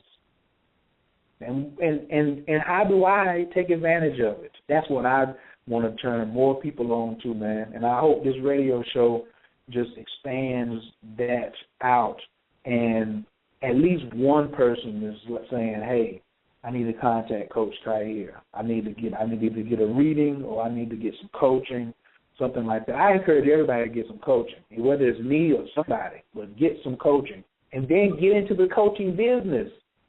Because we need to be coached by our people who look like us.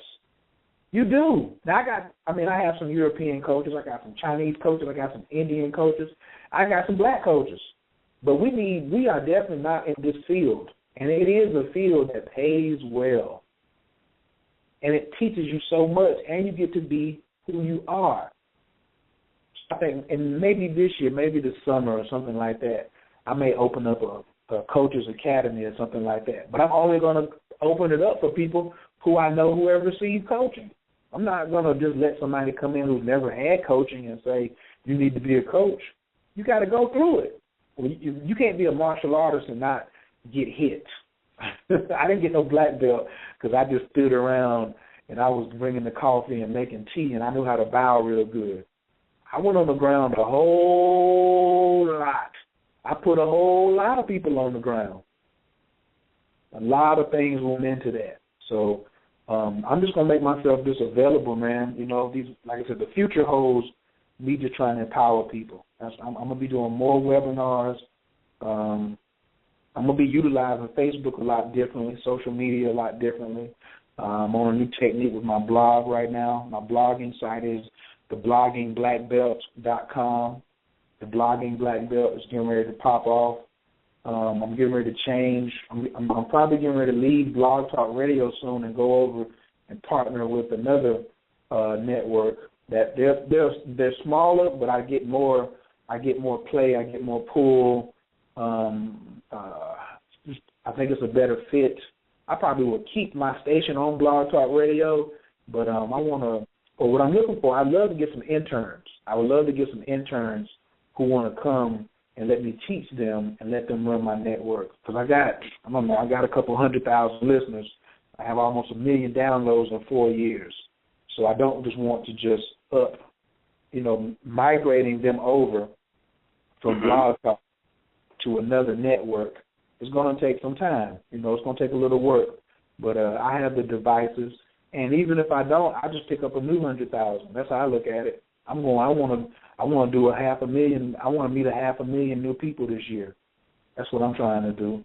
And so anybody who's listening now, I want to start with them though. I want people just to come, and I want to give them a gift. If they go to CoachKhayr.com, Khayr, Coach Khayr, Khayr.com. Put your email address in. I'm going to give you a free gift right now. I'm teaching everybody as they go through this exercise. You put your email address in, you're going to get a gift. That's one thing I'm going to teach you about your website. Is set your website up, set up a capture page, let people who are interested in you give them the email and you give them a gift. And the gift I'm going to give them is a piece of literature. It's a book written in 1911. It's 57 pages. It changed my life. It's called Dollars Want Me. Dollars Want Me. If you do it today, I'm going to give you Dollars Want Me and the Science of Getting Rich for free. You're going to give me your email address. That means you're on my newsletter list. That means when I make announcements about what's getting ready to happen, they keep up. But guess what? I'm going to give you a tool that you can use today. Today. And what I'm doing is setting people up, brother. I want them to take the free gift. Then I want them to get the power pack from the Hustle University, and I want them to put it all together. Put it all together. Then come get a reading and let me blow your mind. Let me put you to sleep and wake you up and give you some spiritual CPR. Put some life back into you. So you can be proud of yourself, so your mama can be proud of you. And so you can act according to your ancestors. I got to put this in too before I get off of here. We have to change how we think honoring our ancestors is supposed to be done. You need money when you die. Let me say this again. You need money when you die. You need money when you're on the other side. If you die with debt, you take that with you. You take that with you, and then you don't live a good afterlife. You're restless. You're not in peace. You're not in power. How do we get them money, though? It's called ancestor money. Ancestor money. The word is Joss, Joss, paper. The Chinese, who are our children, have been giving their ancestors money for centuries. And look where they are at right now as a collective. Look at us as a collective when we don't give them money. We give them crystals. We give them water. We give them some incense. We give them some wine. Yeah, but are we giving them any money? We can't make it off of just that. We want money ourselves. I made a video, so people will go to ancestormoney.info and watch that video. If you go to YouTube and just type in Ancestor Money Khayr, I made a video and I got a part 2 to that video getting even more in detail. Because if you don't feed your ancestors, they will begin to feed off of you. This just happened to my brother just recently. He don't want to listen to some of the things I'm telling him about setting up his altar and, honoring his ancestors. And he's been cutting corners. And so his Jeep gets broke into the day before yesterday. Steal his laptop, steal his assistant's laptop, and all the contracts and all the content. The laptop was maybe about $500, but the content was worth over $10,000, $20,000. He can't get it back because it wasn't backed up. So he had to go to the store and spend about $2,000 to get new equipment, and he still is missing all that other information that was stolen from him. And I looked at him and I said, your ancestors did that to you. Your ancestors did, because they're going to get theirs. You drop some food on the floor, that's them. Some money fall out your pocket, that's theirs. But why give them small change when there's big bills you can give them? You ain't got to give them $100 bills out of your own pocket. There's a money, a currency for your ancestors that you can give to them that works in that realm. And we have to open our minds to that, man. I've been doing that practice for I added that to what I'm doing the last 2.5 years. I mean, I would not even be talking to you or be where I'm at right now. Even with all the astrology and all that, burning ancestor money on a daily basis has changed everything about my life, especially my finances, because now my ancestors are empowered. They paid out the wazoo, and now it's overflowing to me. And they're in a position of power that they can really help me. People who are in poverty can't help you, but people who are in power, they'll remember you because you said, oh, that's my grandson, that's my nephew, that's my son. Oh, yeah, he looked out for me. Oh, man, I got to take care of him. They have more power from the ancestral realm to see things and help influence things than we do with our own 2 eyes or my third eye. Even if you're looking with all 3 eyes, your ancestors can help you, man, if you empower them and not just through words and prayers. The words are good, the prayers are good, but you need to give them food. Food. On my altar, I have butternut squash, cookies, candy, whatever. I think we had pancakes yesterday. I had pancakes, eggs, and turkey sausage. I put some on the altar for them, and we're going to burn some money today. And you can get the bills. I sell the bills. You can get them from a Chinese grocer. You can go on to eBay, just type in ancestor money or hell bank notes. Because our ancestors are in hell, and it's because of finances. It's because of finances, man. And they will be angry with you.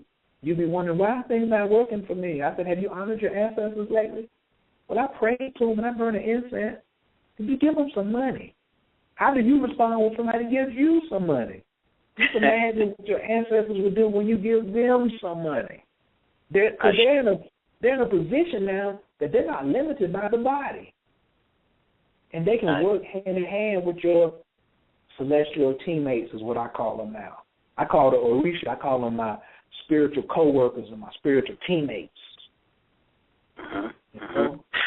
Coach K, before we go to break and come back and talk more about the ancestors and the tradition, would you tell us those 4 qualities one more time? Because I had some drop out. I'm not sure if the audience did, and I want to make sure we had that. What are those 4 qualities you told the young people to keep?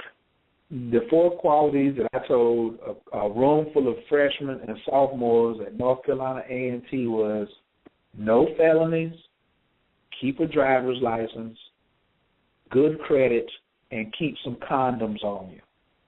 See, because now they have a real conversation they can have with their parents. I solved so many things that their parents worry about. What are things parents worry about? Oh, is she going to get pregnant, or is he going to bring home a baby by this crazy girl? Okay, keep some condoms. Check. Oh, they're going to go to jail and get mixed up in the wrong crowd. No felonies. Check. Oh, my credit is bad, so I got to put something in your name. We all know somebody done put something in somebody else's name because your credit is bad. Well, if your credit is good, check. And then the last one is keep a driver's license, because you ain't got time to be for the police to be holding you up, going out there, throwing you in the system over some little dumb stuff that you spending time in court that you ain't even supposed to be in. I ain't even going to talk about the straw man and the sovereignty issue. I ain't even going to get into that. But just keep a driver's license, man. Just do what they want. Here's the license. Bam, I got mine. Let me go. Stop that person behind me who doesn't have it. Because now you can travel unencumbered. You get your passport. You go to another country, they're going to ask you for a driver's license or something so you can rent a car. Have all these things, man, so you can play the game at a high level and let your parents just be easy. Now, you get your PhD, and you're 29 years old. You ain't got no children. You got good credit, no felonies, and you got a driver's license. And 5 of y'all walk in the bank, 29 years old, all of y'all got PhDs, and y'all say, we want to borrow $10 million. Guess what? They have to give it to you. They have to give it to you, brother. I'm talking about quickly. I'm talking about and they're gonna say, "Is that all you want?" Yes. And then your ancestors walked in there with you into the bank and said, "You better give it to them."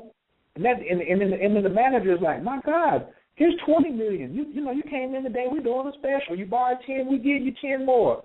The interest rate is probably 0.3%. Take your time."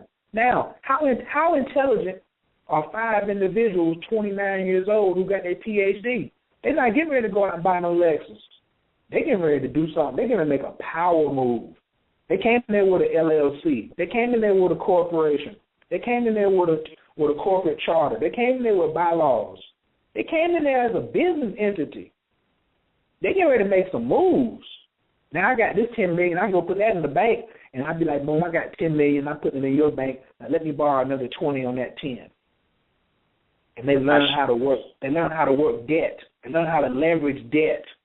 They learn how to leverage. They learn what the big boys doing.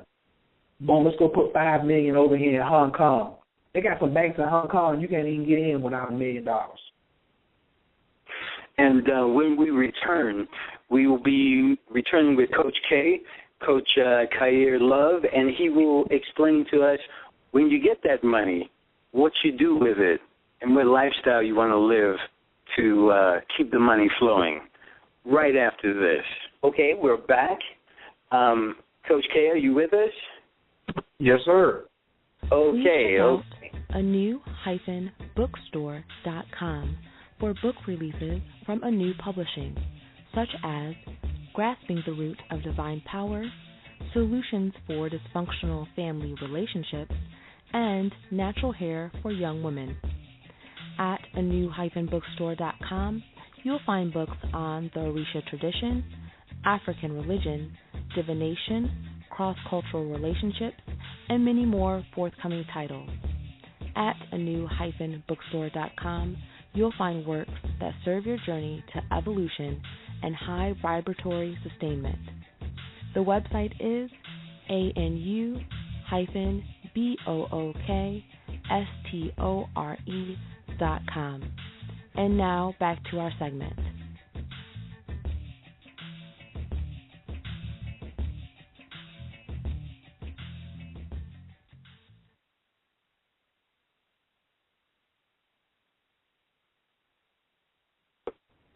Yes, and we are talking about, he's been dropping a lot of information on how we find money, how we prepare ourselves to get money. In these closing minutes, we want to ask the coach about lifestyle, particularly African traditional spirituality, dealing with our ancestors, how we want to conduct ourselves, what we want to do with the money when we get it, and how we make it flow. Coach K, Yes, sir. All righty. We're eager to, in these closing minutes, we're eager to find out, how do we keep the money flowing and keep everything okay? Spiritually, financially, metaphysically? What's the answer? And is it different for different astrological signs? It is different for each astrological sign in the manner that you do it. So let's use restaurants for an example.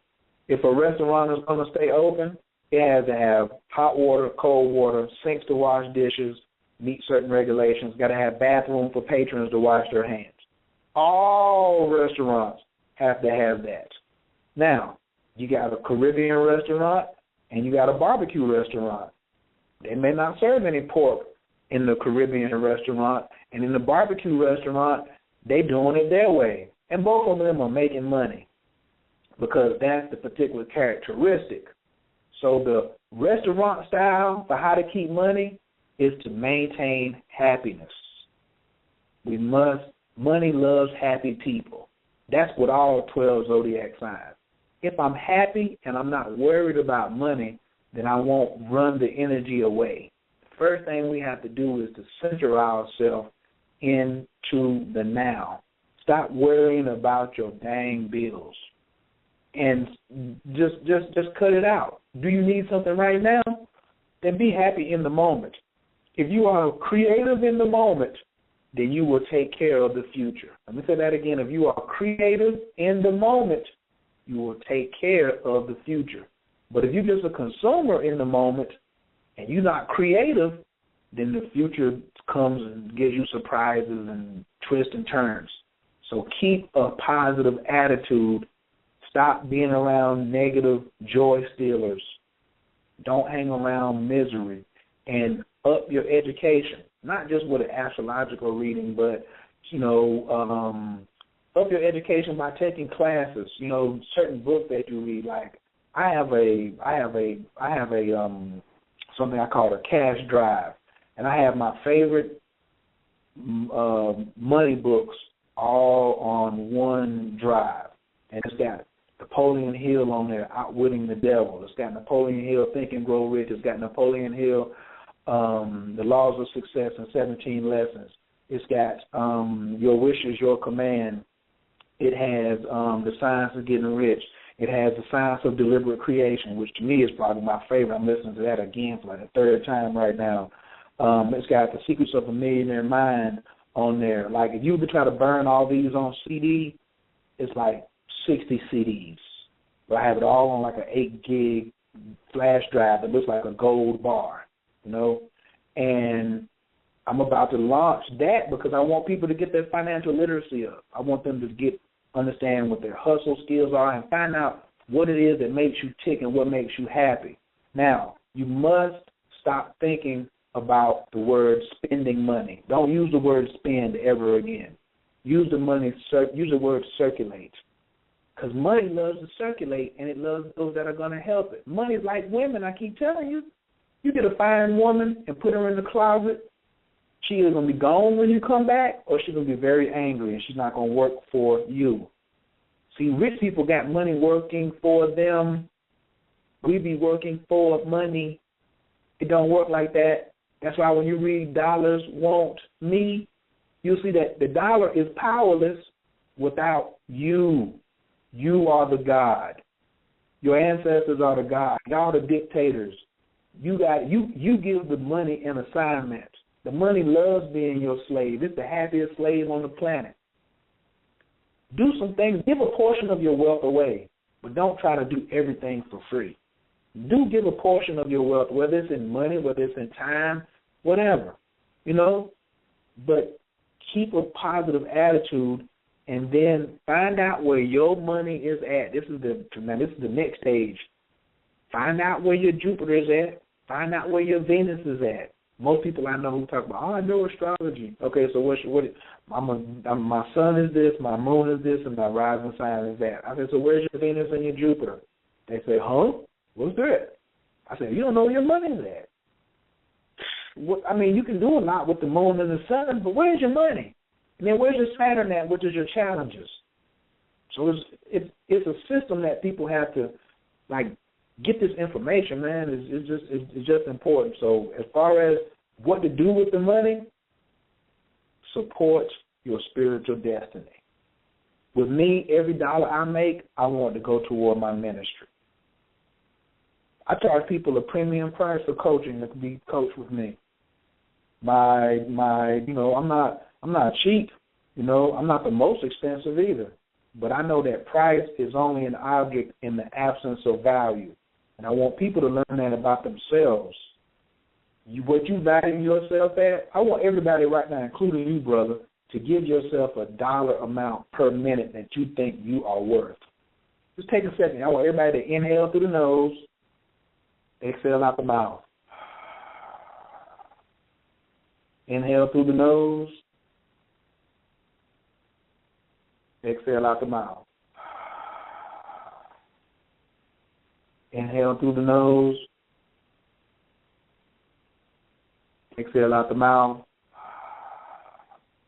What's the dollar amount that you think at the smallest level that you're worth?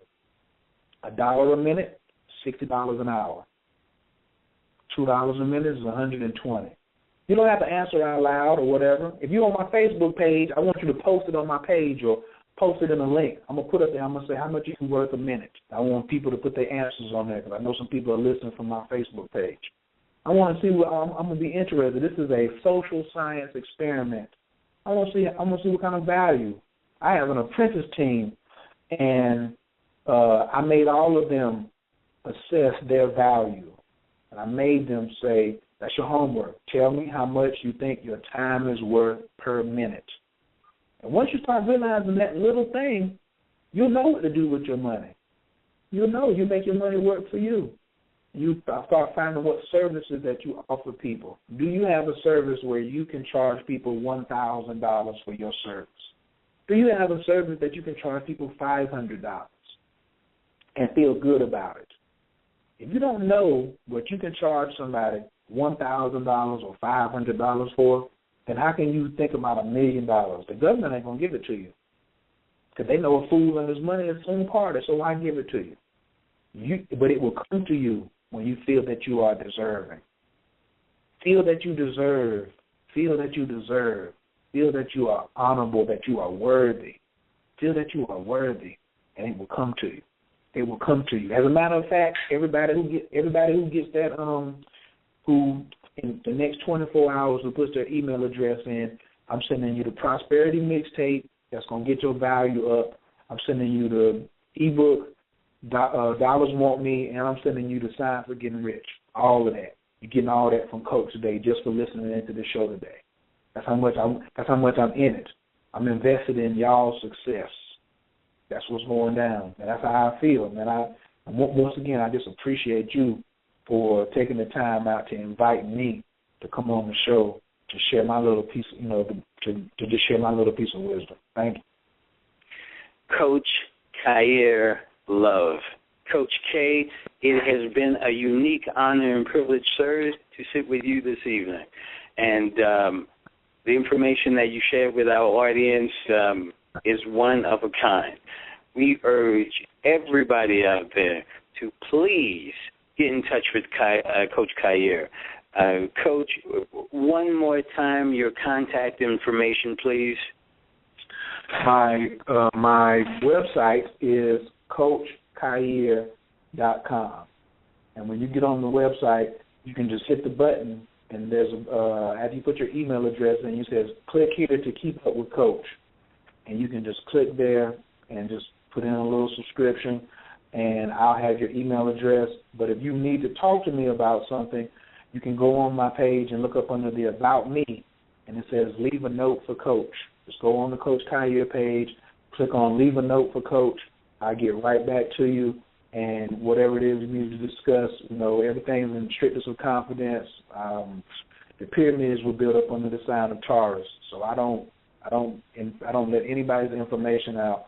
So just like a doctor or a lawyer, everything is in the highest of confidence, and I'll get back to you. My phone number, 587-1215. 336-587-1215. You can text me. Don't leave a voicemail. If you want to, I don't always check it. It'd be better to text me. 336-587-1215. Please mention what radio show you heard me on. My email address, CoachKhayr@gmail. Coach Khayr on Twitter, Instagram. I got a Facebook fan page. Please go over and like that. Khayr Carter, that's my birth name for my father. Khayr Carter, Khayr Carter, is the page I'm going to be using mainly in the future on Facebook because I'm about to migrate. This is a business move now. Watch this. I'm getting ready to migrate my personal page over into a business page because that's what you're supposed to be on Facebook doing, conducting business. So it took me this many years to get 5,000 friends. I'm going to move them all over to my business page, but I still want to keep a personal page. I only got about 300 friends over there, but I'm going to be very, very selective about those. So please get in contact with me, anything you need. Well, Coach, you're about to get a whole bunch more because the information you drop just cannot be denied. Now, we urge you all, please contact Coach Khayr. And, of course, remember Brother Noble Anpu Galileo. He was the first guest. He came with a lot of information and stuff you need to follow up on. And we'd like to thank you all for showing up again this week. And, of course, for the Chief Jegna, Yuya Asan Anu, and the Anu Nation and Spiritual Order, including the staff of the Anu Asafo radio show, Sister Omilade Anu, and myself, Brother Wole Mango Ifa. We want to thank you again and let you know that you can catch us every week. We want to invite you every week, Sunday, at 12 noon Central Standard Time, 1 o'clock Eastern Standard Time, and, of course, 10 o'clock a.m. Pacific Standard Time. And next week, we are going to have a special show. It's our filmmakers show, particularly Texas filmmakers. That show will be headlined by Baba Oyodare Iletunji, out of also known as Ransom Kennedy III. He is out of Dallas, Texas, and he's the brother who brings the Phenomenal Life, and he is working on a biographical film. And our first guest will be Sister Ada Babineau. She is a sister who just dropped her own documentary film, but she is noted for working with filmmaker Haley Greenman, and she worked on the set of Sankofa. She will be talking to us about those experiences, telling us how you can become a filmmaker if you want to, and telling us about her film, her personal film, which will be premiered at the San Antonio Library next month. So we want you to make sure to definitely catch that. And, of course, for all of us here, we like to say, Odabo, family.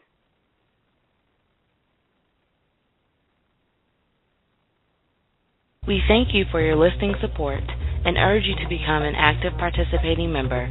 For all those listening, if you'd like to gain a clearer and fundamental understanding of the Anu Order, be sure to pick up the book, Grasping the Root of Divine Power. To find out how you can become a student and member of the Anu Spiritual Order, please visit us at saduluhouse.com. That is saduluhouse.com.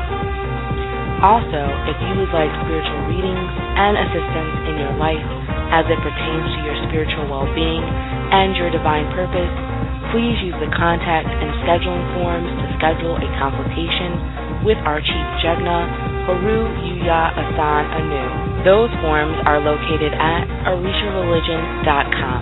That is ORISHAreligion.com, as well as are at saduluhouse.com. Also, sign up for the Anu newsletter for the latest happenings, in the ANU community. The newsletter can be found by going to anunation.org. That is ANUNATION.org. If you'd like to become an on-air guest or sponsor on ANU Asafo or any of our other broadcasts, please be sure to contact us at questions@anunation.org. That is the word questions@anunation.org. Thank you for your continued support, and be well.